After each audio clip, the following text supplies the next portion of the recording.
Türktөр биздин эзелтен тарыхый душманыбыз.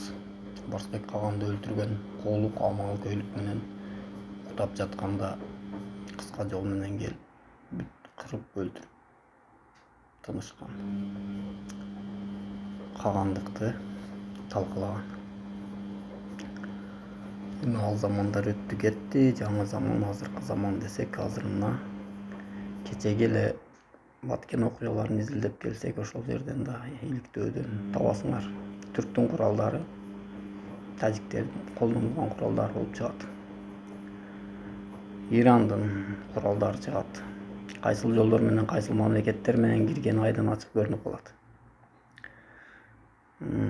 Ушундай бир мамлекетти кыскаштырып, кайрап мушташтыруу бул түрктөргө ата салты деле эмес, бул Америкадан үйрөнгөн адаты.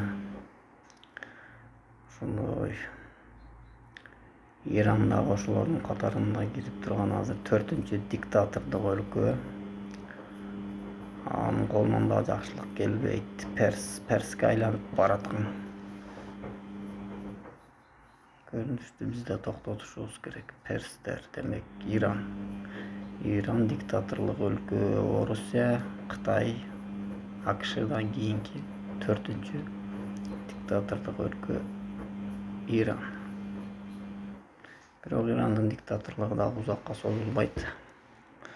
Ирандын диктаторлугунун кубашы тез эле. Муну өнүгүп келатканын көрө албаган мамлекеттер көп, тез эле муну кыйратып коет, тынчтык коет. Анан Америка менен тирешкен кичинекей бир мамлекет бар, Түндүк Корея. Бул мамлекет өзүнүн атом бомбасы бар, атом бомбасы менен бүткүл жер жүзүн коркутуп, япондорду чейин коркутуп, тияк Америкадан бери коркутуп аткан диктаторлук өлкө кичинекей болгону менен булар орустун куралдары менен колдонот. Бардык курал жарактын эң жетишкен түрлөрү орустар аркылуу жеткирилген. Жаңы куралдар.